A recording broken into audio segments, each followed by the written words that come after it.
Hello, everyone. I'm Jeff Greenberg, a partner at Cedar and Chandler in Worcester, Mass. Today, I'm here with my colleague and my associate, Janelle Tanenbaum. Janelle and I do a lot of work in the probate and family court system, particularly in the family law and divorce realms. Today, Janelle and I are going to review some changes that have occurred in a very important area of family law and divorce work, and that is calculating child support. So Massachusetts uses a child support guidelines worksheet, and that's based on some policy considerations involving each of the parents' gross incomes and other financial concerns. Every 4 years, the state reviews and updates these considerations that go into the formula under the child support guidelines worksheet. The last round of changes took place in October of 2021, and they've had a big impact on the calculation of child support orders. So today, Janelle and I are going to use some hypothetical facts involving a hypothetical family to explain these changes and their impact. So Janelle, why don't we get started? If you would, explain what the three primary areas are that have been impacted with this new guideline worksheet. Sure. So the previous guidelines were put into place in 2017 and 2018. And those guidelines deducted the actual cost of childcare from a parent's gross income before they calculated a child support order, and then adjusted the amount of child support to account for the healthcare coverage and childcare costs. And that adjustment was capped at 15% of the child support order. 2021 guidelines account for sharing the actual weekly cost of childcare proportional to the parents' incomes, up to $355 per child per week, and removed the 15% credit for healthcare and childcare costs, while allowing parties to deduct the healthcare costs that are actually paid. The 2021 guidelines also increased the multiplier for a base child support order when there are multiple children in a family, which increased the adjustment applied to a base child support order when there are children under 18 and over 18 in the same family. We've developed a hypothetical family situation involving a hypothetical family and some various scenarios so that we can describe in practice how the outcomes change. We have not changed the incomes for either parent in any of these scenarios or the parenting time arrangements, only the healthcare, childcare, and the age of the oldest child. Jeff, do you want to start describing the basic scenario? Sure. So our basic scenario involves three minor children in the family, joint physical custody between the parents, each having 50% of the parenting time. Our dad earns $225,000 a year, and mom earns $65,000 per year. Father provides a health insurance, which costs $65 per week, and the parents split the child care costs, which are $250 a week. So the important consideration here is taking a look at what the outcome would look like for weekly child support compared to now under the new worksheet. Previous guideline amount would have been, in this scenario, an order of $731 per week that the dad would pay. However, given the changes with the new worksheet that we've mentioned, the guidelines amount with the same fact situation would result in a payment of $973 per week. So you can see that these policy considerations, even keeping the facts as they are having quite a substantial impact given what these new factors will do. Janelle, do you want to explain the second scenario? Sure. So in the second scenario, we have the same two minor children. However, the oldest child has turned 18. You still have joint physical custody with each parent having 50% of the parenting time, and the incomes of both parents are the same, with dad earning $225,000 a year and mom earning $65,000 a year. Dad is still providing the health insurance at a cost of $65 per week, and the parents are still splitting the childcare costs of $250 per week. The only thing that has changed is that the oldest child is now 18. Under the previous guidelines, that child support amount would be $706 per week. Under the new child support guidelines, the child support amount is now $929 per week. Jeff, you want to describe the next scenario? Sure. Minor children, joint physical custody. Each parent has 50% parenting time. The dad earns the $225,000, and the mom still earns $65,000. The change here is not with the age difference, which we first described a moment ago, but now in this hypothetical, mom provides health insurance, which costs her $165 per week. The parents are still sharing the childcare cost at $250 a week. And the outcome here is, whereas the old quote guidelines would have had a weekly amount, child support at $827 per week. Just this change with the mother providing the health insurance at the $165 expense leads to a new outcome of $1,048 per week. So it's very interesting to see how just one factor, given all the other circumstances remaining as they are, can make such a significant change just based on the change of the health insurance. So there are a couple of more circumstances. Janelle, maybe you'd go into the next one. Sure. So the next scenario, we have the same 3 minor children, same joint physical custody. Each parent has 50% of the parenting time, same incomes. We're back to dad providing health insurance at $65 per week.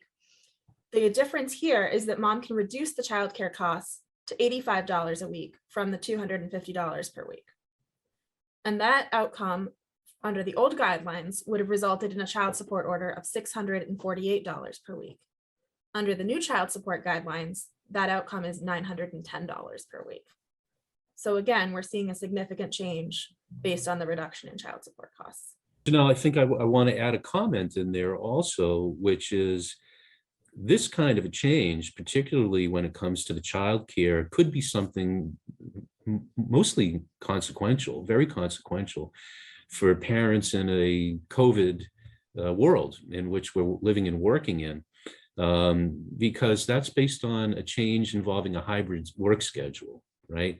So where you now have mom working, and it's a hybrid situation, which many families may run into, even that's having a pretty significant impact.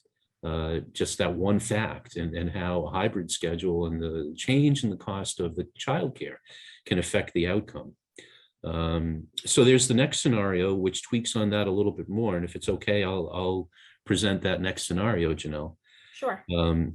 So here we still have the 3 minor children, still joint physical custody, each parent having 50% of the time. And the incomes are the same. Dad is earning $225 and mom is earning $65.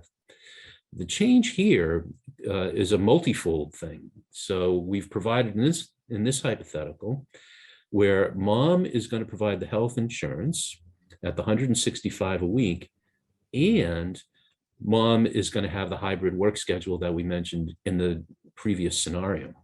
So that mom would reduce the childcare cost to $85 a week.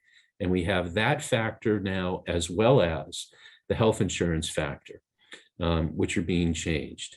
And when I look at our sheet for the outcome, we're looking at a difference, what would have been $800 a week in support under the prior, we're now at $982, given those 2 changes. So this pattern of the increased amount, given these tweaks to the factual circumstance, seem to continue on a wholesale basis. So we've got a couple of more, Janelle. You want to describe our next scenario? Sure. The next scenario that we looked at is the 3 minor children, still joint physical custody with 50% parenting time for each parent, same incomes. Dad is providing the health insurance at a cost of $65 per week. However, in this situation, mom can completely eliminate the childcare costs by working remotely full-time. And under the previous guidelines, that scenario would have resulted in a child support amount of $605 per week. Under the new guidelines, that scenario results in a child support amount of $877 per week. So it looks like the pattern continues with all factors being the same, except for what I'm calling these tweaks that take place in one of these 3 categories. Support orders are still going up under the new rubric. Right. People need to be aware of that. So the last scenario we have, again, keeping most of the factual background similar.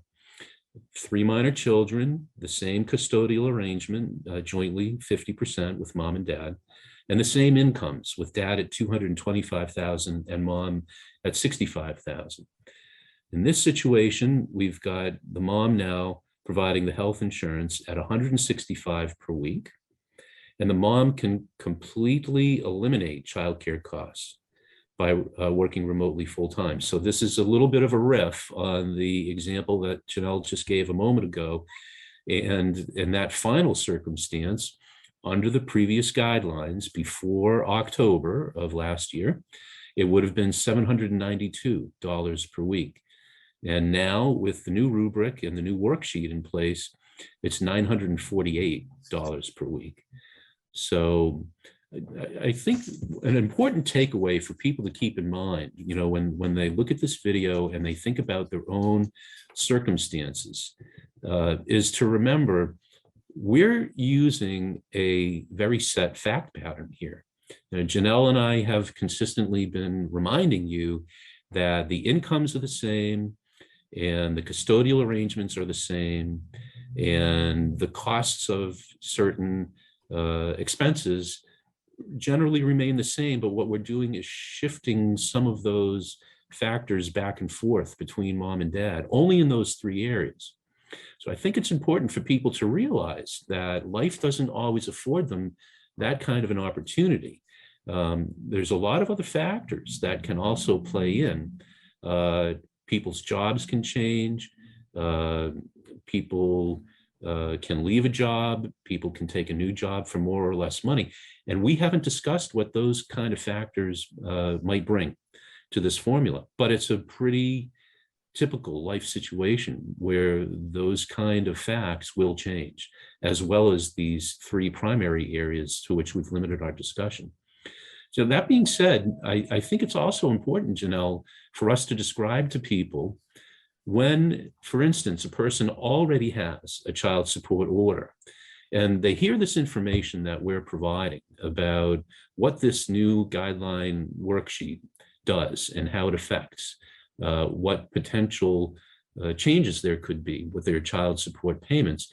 There is a law that specifically describes the level of proof or the elements that a person must prove in front of the court. And maybe you could share a little bit about that statute and what those elements are for people. Sure. So the standard for a modification under Massachusetts law, it's Mass General Law, Chapter 208, Section 28. And it's that you need a material and substantial change in the circumstances of the parties. That's the legal standard. Now, when you're talking about child support, to change an order for support of minor children, there's a presumption that it shall be modified if there's an inconsistency between the amount of the existing order and the amount that would result from application of the child support guidelines. Now, in these situations that we've looked at,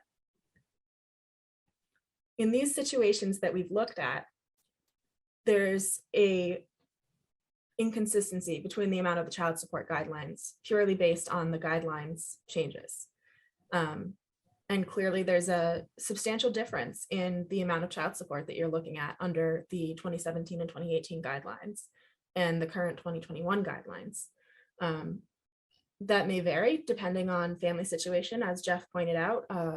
For us in these scenarios, every number increased under the new guidelines, but that's not necessarily the case for every family, because in the real world, you are looking at multiple variables changing instead of the specific ones that we changed in this situation. Jeff, do you have anything you want to add? Well, I just want to say in summary, I think, Janelle, we've been pretty clear.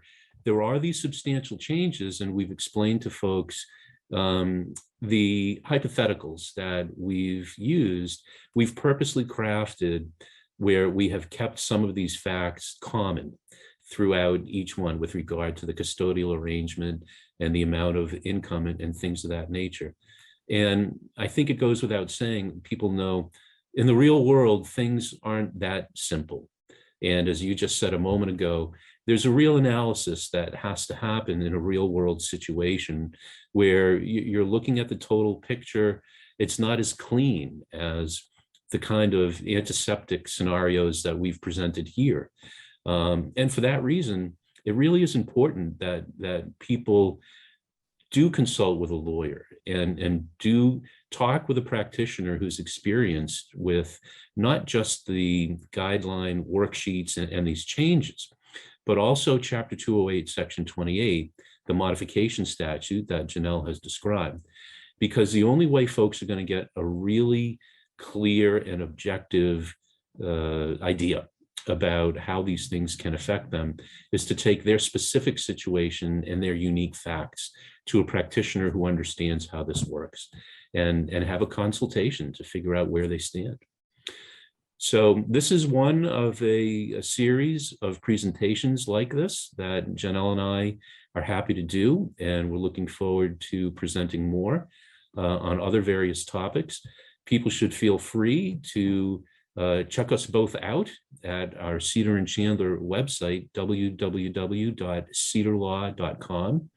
You can find both of us there and look at our bios and look at our background. And anyone that has any questions or concerns that relate either to this topic or other matters in probate court relating to families and custodial or asset division situations, anything in a divorce or family law realm, feel free to check us out and give us a call. We appreciate your time.